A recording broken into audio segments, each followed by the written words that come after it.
Morning all of you. I hope कि आप सभी अच्छे होंगे, खुश होंगे और पढ़ते होंगे। जैसा कि पिछले वीडियो में आप सभी को मैंने एक्सरसाइज 1.1 और एक्सरसाइज 1.2 कंप्लीट बता दिए हैं। कंप्लीट क्या किया है, समझा दिए हैं और उसे बोर्ड पे लिख लिख के एक एक सवाल को आप लोग को समझा भी दिए हैं। आई होप कि आप सबको उसमें कोई भी डाउट नहीं हो रहा होगा। ओके, तो आज हम समझते हैं एक बहुत ही इम्पोर्टेंट एक्सरसाइज जिसका नाम है एक्सरसाइज 1.3। क्या है इसका नाम है? एक्सरसाइज 1.3। तो इस चैप्टर से भी मतलब जो है बोर्ड हर एक बार 2 नंबर का क्वेश्चन पूछता है। कितने नंबर का? 2 नंबर का क्वेश्चन फिक्स है, आता है। आप इसे वीवीआई देकर वीवीआई का 1 इन्फिनिटी पावर मार लीजिए या फिर क्वेश्चन आउट कर सकते हैं। इसे क्या कर सकते हैं आप लोग? क्वेश्चन आउट कर सकते हैं। मतलब ये क्वेश्चन जो है हर एक बार बिहार बोर्ड पूछता है और पूछना ही पड़ता है उसे, ठीक है। और यूक्लिड विभाजन से जो आपको बताए थे 2 मार्क्स का, वहाँ भी पूछ दिया। उसके बाद 2 ऑब्जेक्टिव पूछता है, परिमेय संख्या और परिमेय संख्या से, वो भी मैंने आप सबको बता दिया है। उसके बाद क्या कहते हैं, आगे भी बताएंगे वो सब, फिर से एक बार बता देंगे परिमेय संख्या और परिमेय संख्या से किस टाइप का ऑब्जेक्टिव आप लोग को पूछा जाएगा, ठीक है। उसके बाद जो है इस चैप्टर से आपका 2 मार्क्स हो गया। देखिए इस चैप्टर से बोले थे रियल नंबर। ये कौन सा चैप्टर चल रहा है अपने सबका? रियल नंबर चल रहा है, जो आपको हम वास्तविक संख्या पढ़ा रहे हैं, ठीक है। तो वास्तविक संख्या देखिए बोले थे 10 मार्क्स का क्वेश्चन पूछता है। कितने मार्क्स का? 10 मार्क्स का क्वेश्चन पूछता है। 10 मार्क्स में से आपको 2 ऑब्जेक्टिव पूछेगा, परिमेय संख्या और परिमेय संख्या से, ठीक है।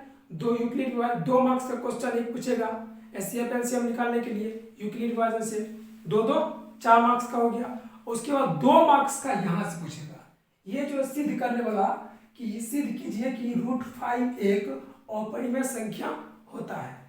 ये प्रूव करने वाला आपको 2 मार्क्स का पूछेगा एक्सरसाइज 1.3 से। आप लोग ध्यान से इसे समझिए, क्वेश्चन क्या कहता है और किस तरह से मैं इसे सॉल्व करता हूँ, ठीक है। आई होप कि आप लोग पीछे वाला सारा क्लास रिवीजन कर लिए होंगे और आप सबको उसमें कहीं पर भी कोई डाउट नहीं हो रहा होगा। ओके, तो चलिए हम लोग स्टार्ट करते हैं आज की क्लास को। और आपको कैसे समझना है, मैं किस तरह से समझाता हूँ और कितना मैं लिखता हूँ बोर्ड पे, आपको same to same Bihar board में वैसे ही लिखना है, ठीक है। तभी आपको 2 मार्क्स पूछेगा, ठीक है। पहले देखिए ये क्वेश्चन 3 मार्क्स का पूछता था, 5 मार्क्स का पूछता था, मतलब 3 नंबर और 5 नंबर का पूछता था। लेकिन अब क्या कर दिया, अब मात्र 2 नंबर का पूछता है। तो 2 नंबर का पूछता है तो हम 2 नंबर जितना हमें मिल जाए हम 2 नंबर्स के लिए ही इसको प्रूव करेंगे।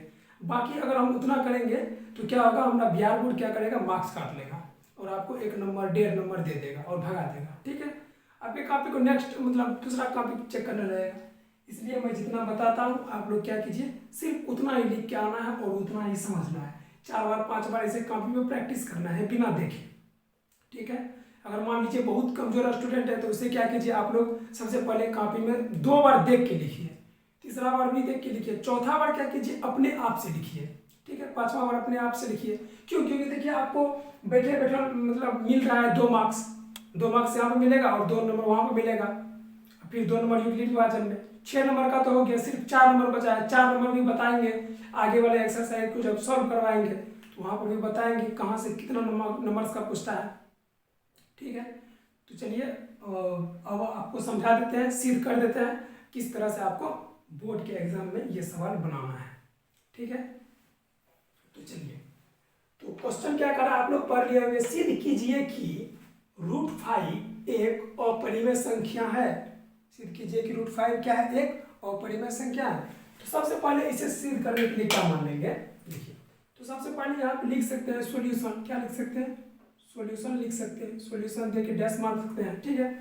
देखिए जब भी यहाँ पे कहेगा परिमेय अपरिमेय संख्या है तो इसे मतलब क्या करेंगे, इसके अपोजिट मानेंगे। क्या करेंगे? इसके अपोजिट मतलब उल्टा मानेंगे। अपरिमेय संख्या है तो इसे मानेंगे परिमेय संख्या, मतलब सिद्ध करना है हमको। इसे गलत मानेंगे तभी ना ये सही साबित होगा। मतलब जब √5 को मान लीजिए आप अपरिमेय संख्या, हम लोग जानते हैं √5 √3 √6 √7 ये सब क्या है, अपरिमेय संख्या है, आपको बताए भी हैं, ठीक है। तो हम जानते हैं पहले से ही पूर्व परिचित है इसे कि √5 एक क्या है, अपरिमेय संख्या। इसलिए इसे क्या करेंगे, जब सॉल्व करेंगे, जब क्या करेंगे, सॉल्व करेंगे, साबित करेंगे, प्रूव करेंगे, इसे क्या करेंगे, उल्टा मानेंगे। अपरिमेय संख्या है तो परिमेय संख्या मानकर प्रूव करेंगे, तभी ये प्रूव होगा। ठीक है, यहाँ तक कोई डाउट नहीं है। तो चलिए समझते हैं। तो सबसे पहले यहाँ पे लिख देते हैं हम लोग, माना कि, क्या लिख सकते हैं, माना कि √5 एक परिमेय संख्या है। कौन सी संख्या है, परिमेय संख्या है। माना कि √5 एक परिमेय संख्या है। ठीक है, लिख दिया यहाँ तक। माना कि √5 एक क्या है, परिमेय संख्या है। ठीक है, उसके बाद क्या कहते हैं, परिमेय संख्या आप लोग को बता दिए हैं, और यहाँ पे लिख सकते हैं तथा परिमेय संख्या बराबर, क्या बराबर, तथा परिमेय संख्या बराबर क्या होता है, आप लोग बताइए। परिमेय संख्या बराबर p/q होता है। क्या होता है, p/q होता है। ये समझा दिए। p तथा q कौन सी संख्या होती है, पूर्णांक संख्या होती है। ये भी लिख के समझा दिए थे। जो परिमेय संख्या तो p/q के फॉर्म में होता है, रूप में होता है, बट p और q जो है दोनों पूर्णांक संख्याएं होती है। कौन सी संख्या है, पूर्णांक संख्या है। तथा जो है q = नॉट 0 के फॉर्म में होता है। क्या होता है, q = नॉट 0 के रूप में होता है। यहाँ पे लिख भी सकते हैं p और q दोनों पूर्णांक संख्या है तथा q = नॉट 0 होता है। ओके, यहाँ तक कोई डाउट नहीं है। चलिए यहाँ लिख दिए। उसके बाद क्या करेंगे, यहाँ पे लिख देंगे according two questions. According two questions को हिंदी में बोलते हैं प्रश्नानुसार। जिसको हिंदी में लिखना है आप हिंदी में लिख सकते हैं। ठीक है, अकॉर्डिंग टू क्वेश्चन पढ़ेंगे क्या इसे, अकॉर्डिंग टू क्वेश्चन, प्रश्नानुसार। प्रश्न में कह रहा है जो क्या, √5 बराबर है किसके, p/q के। √5 किसके बराबर है, p/q के। लिख दिया। √5 जो है, √5 को क्या माना है, परिमेय संख्या। परिमेय संख्या के बराबर कर दिया। यहाँ पर भी परिमेय संख्या p/q होता है, तो परिमेय संख्या को परिमेय संख्या के बराबर कर दिए। तो इस साइड के बोलते हैं, इधर दायां साइड में तो दायां पक्ष, और बायां साइड में तो इसे कहते हैं बायां पक्ष। ठीक है, राइट साइड और लेफ्ट साइड। तो राइट साइड में p/q है और लेफ्ट साइड में √5 है। क्या है, √5 है। ओके, यहाँ तो कोई डाउट नहीं है। अब क्या करते हैं इसे, अब इसे करते हैं क्या, इसे बाय क्रॉस मल्टीप्लिकेशन करते हैं। क्या, कोना कोनी गुना करते हैं। देखिए इसके नीचे में आप कुछ भी नहीं है तो इसके नीचे में आप 1 मान सकते हैं। ठीक है, अभी मैं 1 मान के समझा देता हूँ, लेकिन जब आप लोग बोर्ड में सॉल्व कीजिएगा तो 1 नहीं लिखिएगा। ठीक है, डायरेक्ट यहाँ पे लिख दीजिएगा। तो अभी मैं समझाने के लिए यहाँ पे क्या मान लेता हूँ, 1 मान लेता हूँ। बटन क्या कितना, 1, क्योंकि 1 से डिवाइड करेंगे तो √5 ही होगा। 1 से किसी भी संख्या को जब भाग देते हैं तो सेम टू सेम संख्या प्राप्त हो जाती है। तो 1 से डिवाइड करेंगे √5 को तो क्या होगा, √5 ही होगा। ओके, तो यहाँ पे क्या मान लीजिए 1। अब क्रॉस मल्टीप्लिकेशन, p को 1 से गुना कर देंगे, मतलब कोना कोनी, फिर q को 5 से गुना कर देंगे। कर सकते हैं। तो यहाँ पे लिख सकते हैं बाय क्रॉस मल्टीप्लिकेशन। यहाँ पे आप लोग को लिखने का मन होगा तो लिख सकते हैं by cross multiplication. By cross multiplication, by cross multiplication. Okay, लिख दिए। तो देखिए यहाँ पे क्या हो जाएगा, ये इधर गुना होगा √5 में, तो क्या हो जाएगा यहाँ पे √5 उसके बाद इक्वल p को 1 से गुना करेंगे तो क्या होगा, p ही होगा। क्या होगा, p को 1 से गुना करेंगे तो p ही होगा। ओके, इसको अगर हम परिमेय संख्या माने तो हर हाल में इसे परिमेय संख्या बनाने का कोशिश करेंगे। क्या करेंगे, हर हाल में परिमेय संख्या बनाने की कोशिश करेंगे। तो परिमेय संख्या बनाने के लिए देखिए यहाँ पे रूट में ही आ गया है। ये संख्या किस में आ गया है, रूट में ही आ गया है। तो रूट के मान को हटाने के लिए क्या करेंगे, दोनों साइड स्क्वायर कर देंगे। क्या कर देंगे, दोनों साइड स्क्वायर का मतलब होता है वर्ग कर देंगे। तो यहाँ पे आप लिख भी सकते हैं दोनों तरफ, क्या लिख सकते हैं, दोनों तरफ वर्ग करने पर, क्या करने पर, वर्ग करने पर, दोनों तरफ वर्ग करने पर, या इसी को इंग्लिश में बोलेंगे, जिसको इंग्लिश में लिखना हो इंग्लिश में भी लिख सकते हैं, कोई बात नहीं।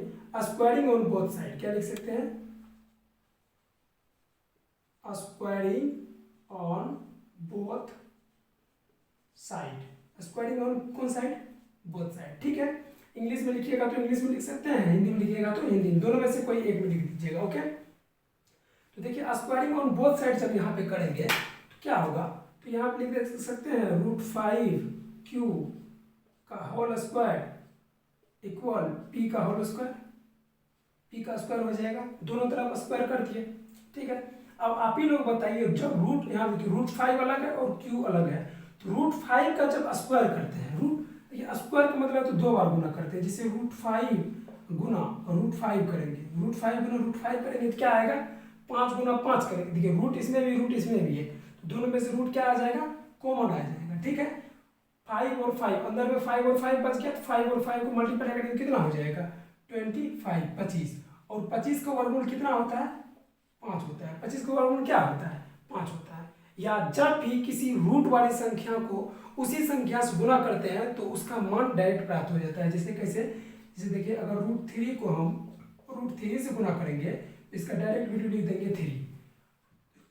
रूट 7 को अगर हम रूट 7 से मल्टीप्लाई करेंगे तो डायरेक्ट इसका वैल्यू हो जाएगा 7। क्यों, क्योंकि 7 7 जा 49, मतलब 49 होता है, 49, और 49 का वर्गमूल क्या होता है, 7 होता है, इसलिए ये शॉर्ट कोड होता है। अगर नहीं आता है तो ये आप लोग लिख भी सकते हैं, ओके। तो यहाँ पे डायरेक्ट हम लिख सकते हैं रूट 5 का स्क्वायर क्या होगा, 5, क्या होगा 5, और क्यू को 2 बार गुना करेंगे तो क्या हो जाएगा, क्यू स्क्वायर, क्या हो जाएगा यहाँ पे, क्यू स्क्वायर, 5 क्यू स्क्वायर हो जाएगा। उसके बाद बराबर में पी स्क्वायर है तो इधर पी स्क्वायर ही रहेगा, क्या रहेगा, पी स्क्वायर ही रहेगा, ओके। यहाँ तक कोई डाउट नहीं है, ठीक है।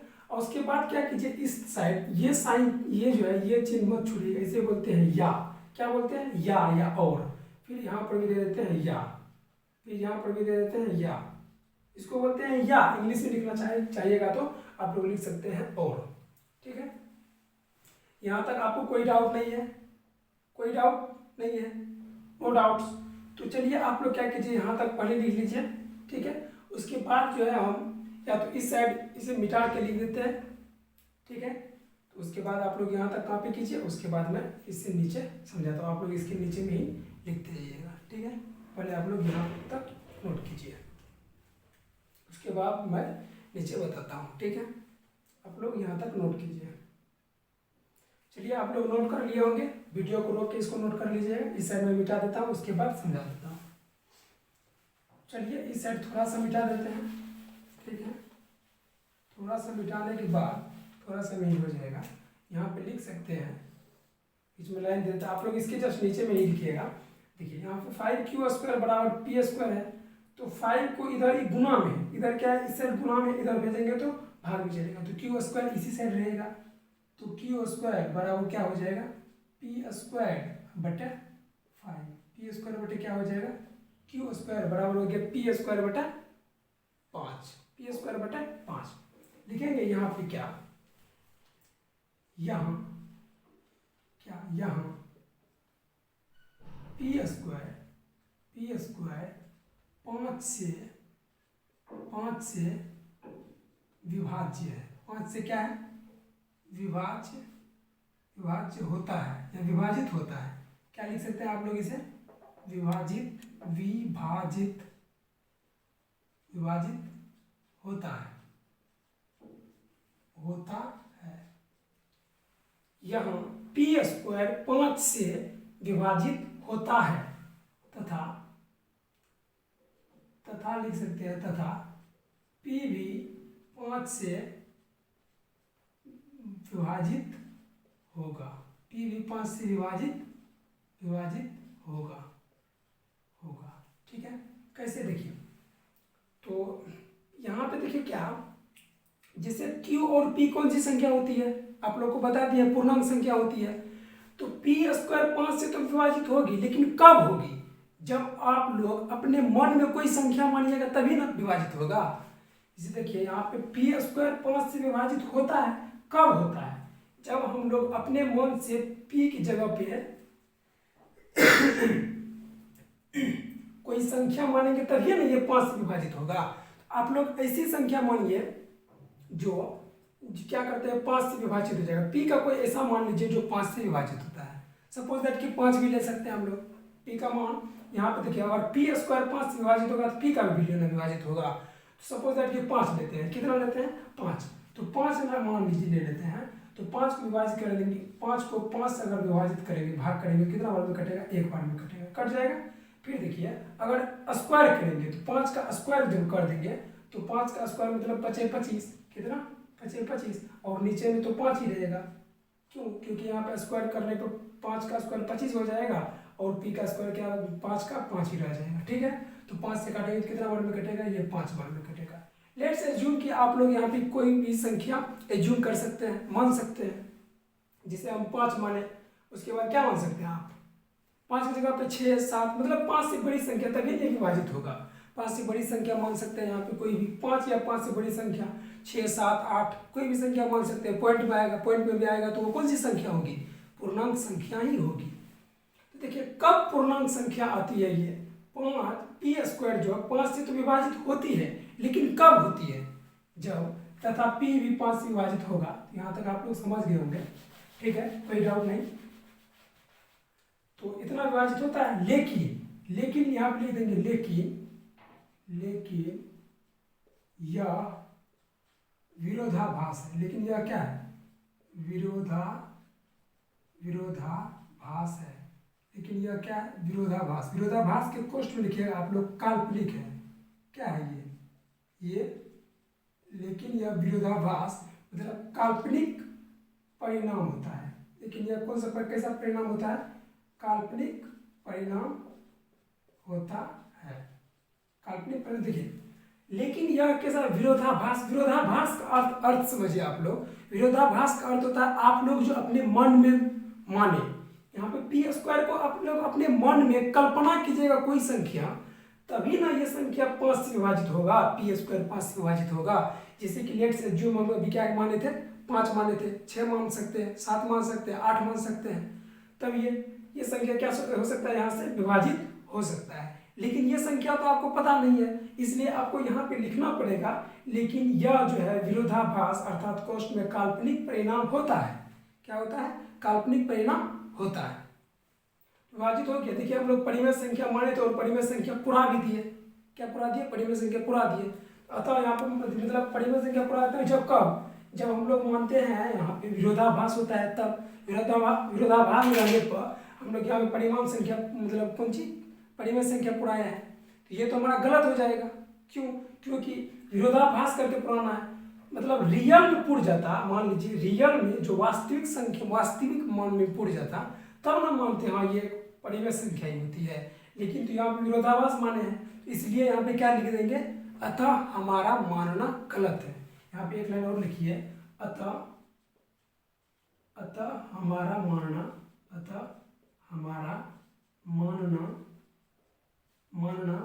गलत है। अतः हमारा मानना क्या है, गलत है कि क्या रूट जो है √5 एक अपरिमेय संख्या ही है। क्या है, √5 एक अपरिमेय संख्या है। √5 एक कैसी संख्या है, अपरिमेय संख्या है। देखिए ये प्रूव हो गया, अपरिमेय संख्या है। क्या है, अपरिमेय संख्या प्रूव्ड। देखिए ठीक है, आप लोग को कहीं पर भी कोई डाउट नहीं हुआ, यहाँ पर भी समझा दिया किस तरह से हुआ है। ठीक है, आप लोग क्या कीजिएगा, इसे अच्छा से प्रैक्टिस कीजिएगा। ठीक है, आप लोग को कहीं पर भी कोई डाउट नहीं होगा, विश्वास मानिए। आप लोग इसे क्या कीजिएगा, एक बार अच्छा से, एक बार नहीं, 2 बार नहीं, 3 बार, जितना बार में समझ जाइए आप लोग उतना बार इसे प्रैक्टिस करते रहिए। फिर भी समझ में नहीं आए तो वीडियो को 2 बार 3 बार 4 बार करके देखिए। ये क्वेश्चन फिक्स है, आपके बोर्ड एग्जाम में आनी है। क्या करनी, आनी है, इस फिक्स से क्वेश्चन पूछवे करता है। अभी देखिए ये समझा दिए, तो एक्सरसाइज 1.3 का जो है सारा क्वेश्चन आपको इसी मेथड पर बनाएंगे। अभी जिस तरह से ये मेथड बताए उसी तरह से सबसे पहले क्या किए, परिमेय और परिमेय संख्या मानना था तो परिमेय संख्या मान ली, इसके विपरीत तथा परिमेय संख्या p/q होता है। p/q दोनों पूर्णांक संख्या होती है जहाँ q = 0 होता है। ये भी समझा दिए थे परिमेय संख्या और अपरिमेय संख्या में। ओके, यहाँ पे लिख दिया अकॉर्डिंग टू क्वेश्चन में कह रहा है √5 बराबर होता है p/q। यहाँ पे 1 मान लिए, 1 को मिटा दीजिएगा आप लोग, उसके बाद लिखिएगा या लिख भी दीजिएगा तो कोई प्रॉब्लम नहीं, कोई दिक्कत नहीं होगा। ठीक है, 1 मान के पूरा है, √5q बराबर होता है p, तो दोनों तरफ वर्ग करने पर, क्योंकि रूट का मान हटाने के लिए यहाँ पे मतलब रूट के मान को हटाने के लिए यहाँ पे स्क्वायर किए हैं, तो स्क्वायरिंग ऑन बोथ साइड कर दिया। उसके बाद यहाँ पे ये हो गया, उसके बाद जहाँ p, यहाँ p² 5 से विभाजित होता है तथा p भी 5 से विभाजित होगा। मान लीजिए स्क्वायर है तो स्क्वायर को मान लीजिए हटा दीजिएगा, पी को कोई संख्या एज्यूम कीजिएगा, मानिएगा तभी ये संख्या विभाजित होगा। ओके, तो लेकिन क्या करेंगे, लेकिन यह विरोधाभास है। क्यों? क्योंकि ऐसे हम लोग कल्पना करते हैं कि यहाँ पे p 5 से विभाजित है, कब? जब हम लोग कल्पना में संख्या को ही मानते हैं। ओके, तो क्या कहेंगे यहाँ पे, अतः क्या है, यह एक काल्पनिक परिणाम होता है, अतः हमारा मानना क्या है, गलत है कि √5 एक परिमेय संख्या है। √5 एक, अतः हमारा मानना गलत है, यहाँ लिखेंगे √5 एक अपरिमेय संख्या है। √5 एक क्या है, √5 एक अपरिमेय संख्या है। कौन सी संख्या? अपरिमेय संख्या। Okay, any doubt? No doubt. चलिए आप लोग अच्छा से इसे लिखिए, ठीक है। अब मैं आगे 2 नंबर का सवाल समझा देता हूँ एक बार, किस तरह से आपको उसको बनाना है। बस इसी मेथड पे बनाना है, थोड़ा सा चेंज है, ठीक है, आपको बताते हैं। चलिए लिखिए पहले सबसे पहले इसे अच्छा से लिखिए, समझ के पूरा चीज लिखिए यहाँ से यहाँ तक, ठीक है, तभी आपको 2 नंबर आएगा। ओके, नोट कीजिए।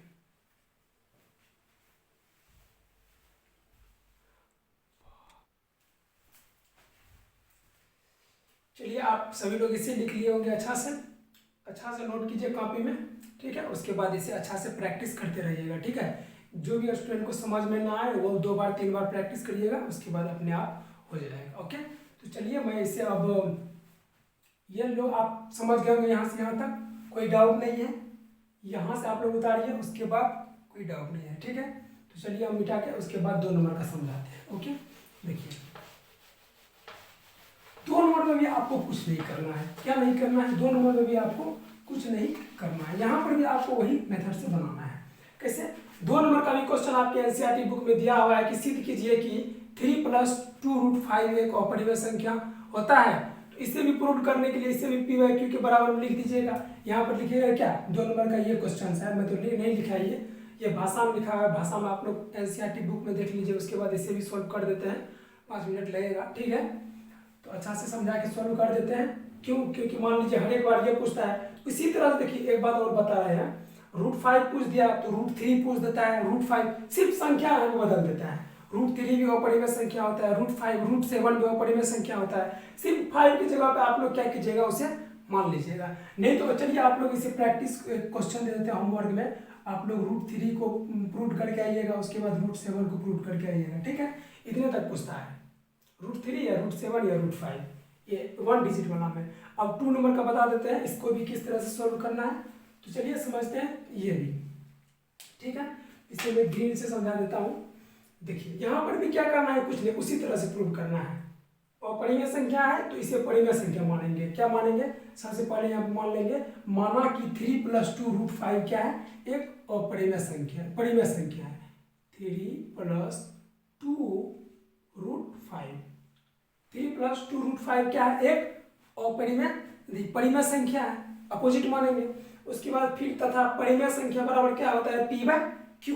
p/q, p और q जो है दोनों कौन सी संख्या होती है, पूर्णांक संख्या होती है। कौन सी संख्या होती है, पूर्णांक संख्या होती है। और q का मान कभी भी 0 के बराबर नहीं होना चाहिए। q का मान क्या नहीं होना चाहिए, 0 के बराबर नहीं होना चाहिए। ओके, तो चलिए समझते हैं। यहाँ पर भी लिखेंगे अकॉर्डिंग टू क्वेश्चंस, क्या लिखेंगे, अकॉर्डिंग टू क्वेश्चंस लिख दिए। उसके बाद इसे भी 3 + 2√5 को किसके बराबर करेंगे, परिमेय संख्या के p/q के बराबर करेंगे। ओके, तो इसे भी क्या करेंगे, ये देखिए ये संख्या इधर 3+ में है, इसको इस साइड भेज देते हैं तो माइनस में आ जाएगा। तो कैसे, तो देखिए 2√5 बराबर क्या हो जाएगा, p/q -3, p/q -3। यहाँ पे इसका सिंपल रूप से एलसीएम ले लीजिएगा। एलसीएम लेके कैसे बनाइएगा आप लोग, अलग में एलसीएम ले लीजिएगा। उसके बाद यहाँ पे क्या होगा, 2√5 बराबर हो जाएगा यहाँ पे कितना, p-3q/q। देखिए अगर आप लोग को एलसीएम नहीं आता निकालने के लिए अलग से मैं बता देता हूँ यहाँ पे, जैसे कि यहाँ पे मान सकते हैं p/q -3 है तो बटा में कुछ नहीं है तो एक मान सकते हैं, q और 1 का एलसीएम कितना आएगा, q आएगा। ओके, तो q को कितना बार पढ़ेंगे तो q आएगा 1 बार, तो 1 को p से मल्टीप्लाई करेंगे तो कितना आ जाएगा यहाँ पे p -1 को q बार पढ़ेंगे तो q आएगा, q को 3 से मल्टीप्लाई करेंगे तो 3q आएगा। देखिए p -3q आ गया।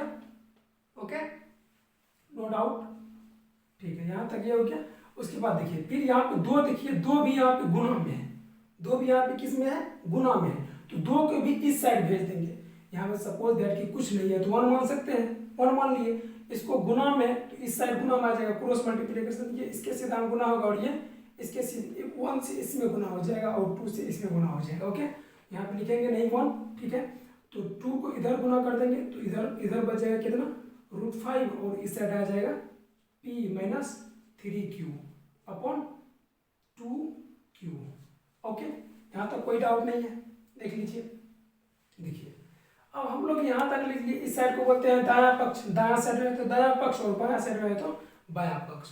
ओके, यहाँ पे लिखेंगे, यहाँ पर भी लिखेंगे क्या, यहाँ पे p - 3q और 2q दोनों पूर्णांक संख्या है। दोनों कौन सी संख्या है, पूर्णांक संख्या। यहाँ लिखेंगे, यहाँ लिख सकते हैं, यहाँ p - 3q 2q से, ऐसे भी लिख सकते हैं 2q से विभाजित है। 2q से क्या है, विभाज्य है, विभाज्य है या विभाजित है, विभाज्य है तथा दोनों पूर्णांक संख्या है। तथा दोनों कौन सी संख्या है, दोनों पूर्णांक संख्या है। दोनों कौन सी संख्या है, पूर्णांक संख्या है। दोनों कौन सी संख्या है, पूर्णांक संख्या है। ओके, दोनों पूर्णांक संख्या कैसे, मान लीजिए p की जगह पे कोई भी संख्या मान लीजिएगा, q की जगह पे भी कोई संख्या मान लीजिएगा तो हो जाएगा पूर्णांक संख्या, और परिमेय संख्या भी हो जाएगा ये। तथा ये जो है विभाज्य है तथा दोनों पूर्णांक संख्या है। साथ ही आप लिख दीजिए, साथ ही परिमेय संख्या है। साथ ही कौन सी संख्या है, परिमेय, साथ ही परिमेय संख्या भी है। साथ ही क्या है, परिमेय संख्या भी है। कब, जब p का मान लीजिए, सपोज दैट कि p का वैल्यू आप 2 ले लिए या 1 ले लिए, कुछ भी, तो उसके बाद q का भी मान ले लीजिए। q का भी मान 0 ले सकते हैं, उसके बाद q का मान यहाँ पे 0 नहीं ले सकते हैं। q का मान, सॉरी, q का मान 0 छोड़ा, क्योंकि q का मान कभी भी 0 नहीं आना चाहिए, 0 नहीं आना चाहिए। ओके, यहाँ पे q का मान 0 छोड़ा के 1 2 3 4 कुछ भी लीजिएगा तो परिमेय संख्या या पूर्णांक संख्या आएगा तो परिमेय संख्या के रूप में तो आ ही जाएगा। ठीक है, आप लोग इसे रफ में कर सकते हैं।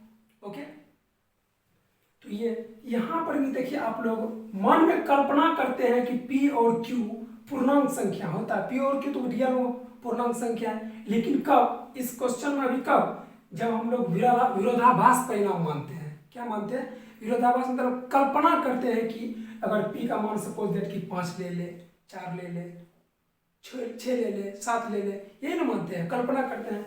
इसके नीचे में लिख दीजिए, इसके जस्ट नीचे में आप लोग लिखिए, यहाँ पर मैं मिटा के लिख देता हूँ।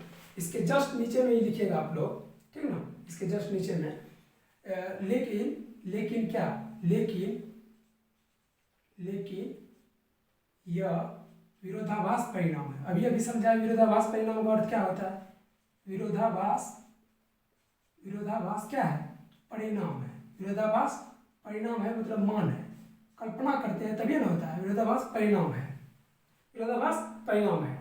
और मतलब साथ नहीं, इसके नीचे यहाँ पे लिख दीजिए इतना, ठीक है। उसके ये लाइन तब लिखिएगा जब इसके बीच में आप लोग एक लाइन और लिख लीजिए। दायां पक्ष में तो ये परिमेय संख्या है, लेकिन यहाँ पे लिख दीजिएगा, लेकिन दिखाई दे रहा है तो ठीक है, नहीं तो आप लोग लिख दीजिएगा। लेकिन बायां पक्ष जो है, लेकिन कुछ बायां पक्ष नहीं, इधर कौन सी है, हाँ बायां पक्ष क्या है, बायां पक्ष, लेकिन बायां पक्ष √5 जो है अपरिमेय संख्या है। √5 क्या है, अपरिमेय संख्या है। √5 एक अपरिमेय संख्या है, अपरिमेय संख्या है। तथा यह विरोधाभास परिणाम है। इधर जो माने हैं यह कौन सा परिणाम है, तथा यहाँ पे तथा भी लिख सकते हैं, या बट, इंग्लिश में लिख दीजिए बट, या हिंदी में, लेकिन कोई बात नहीं, यहाँ पे मान सकते हैं, मैथ में ये सब चलता है। तो बट यह कौन चीज़ है, विरोधाभास परिणाम है। विरोधाभास परिणाम माने हैं। और इस साइड में देखिए √5 कौन सी संख्या आया है, अपरिमेय संख्या है। स्वाभाविक है ये परिमेय संख्या प्रूव नहीं हो पाया। इधर अपरिमेय संख्या आ गया और इधर परिमेय संख्या आ गया। देखिए, जब भी आप लोग एक कंसेप्ट यहाँ पे लाइन में लिखिएगा तो लिख दीजिएगा, जब भी परिमेय संख्या और अपरिमेय संख्या को गुना करते हैं या भाग करते हैं तो उसका परिणाम जो है अपरिमेय संख्या ही होगा। जब किसी परिमेय संख्या को अपरिमेय संख्या से गुना, या भाग या जोड़ या घटाव करते हैं, चारों में से कोई भी चीज करते हैं, तो उस संख्या का मान जो है अपरिमेय संख्या ही प्राप्त होता है। किसी संख्या? अपरिमेय संख्या। इसलिए देखिए बायां पक्ष अपरिमेय संख्या है तो ऑटोमेटिकली दायां पक्ष भी अपरिमेय संख्या हो जाएगा। ओके, तो यहाँ पे लिख दिए तो दोनों प्रूफ नहीं हुआ, दोनों इक्वल नहीं हुआ, परिमेय संख्या नहीं हुआ, इसलिए यहाँ पे क्या लिखेंगे? इसलिए या अतः हमारा मानना क्या है? अतः हमारा मानना गलत है। अतः हमारा मानना गलत है। रूट नहीं 3 + 2√5 एक अपरिमेय संख्या है। प्रूव्ड हो गया, अपरिमेय संख्या है। बस इतने लिखना और इसको इसके नीचे में लिख देना है प्रूव्ड। यही प्रूव्ड करना था, ठीक है। ये मेथड सेम है, सिर्फ कुछ ना कुछ भाषा यहाँ पे चेंज हो जाता है, जिसको समझाने के लिए आपको थोड़ा सा वीडियो लंबा हो जाता है, ठीक ना। मैं और अच्छा से समझाना चाहता हूँ बट वीडियो लंबा होने के कारण थोड़ा शॉर्टकट में बता देता हूँ। शॉर्टकट में नहीं, वैसे तो अच्छा से ही बताया हूँ, ठीक है। आप लोग को समझ में आ गया होगा अच्छा से और कोई डाउट भी नहीं हो रहा होगा।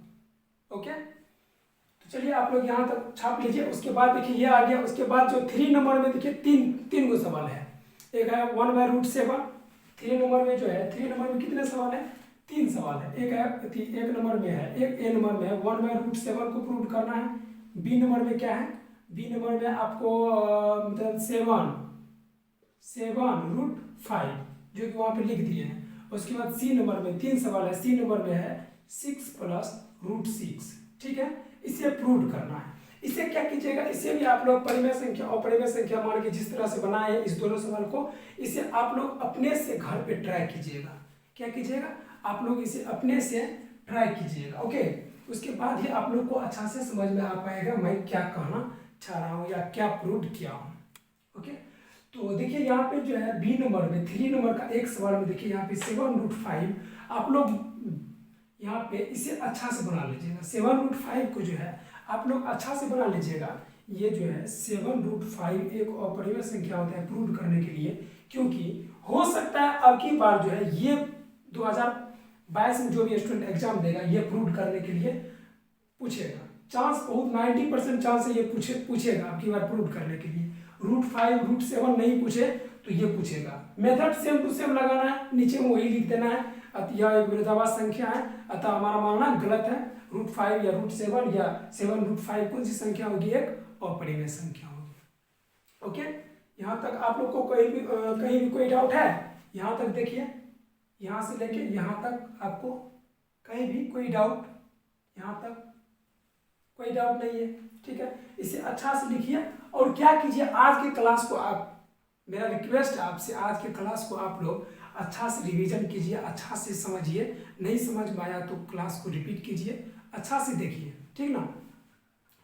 अब मैं क्या कहूँ आपको, इतना समझाने के बाद भी अगर आप लोग नहीं समझोगे तो मैं क्या कर सकता हूँ आप लोग के लिए, यही ना, ठीक है। तो चलिए आज मैं क्लास को यहीं तक रहने देता हूँ। आप लोग प्रैक्टिस जरूर कीजिएगा, ठीक है। क्लास अच्छा लगता है तो आप लोग को क्या कीजिए, आप लोग अपने दोस्त को भी शेयर कीजिए, ठीक है। ये मेरा रिक्वेस्ट है आप लोग से। जो अगर आपको क्लास मेरा अच्छा लगता है तो आप अपने दोस्त को, फ्रेंड्स को जरूर बताइए जो भी तैयारी कर रहे हैं। ओके, आगे नेक्स्ट क्लास में मिलते हैं, ठीक है। Thank you so much.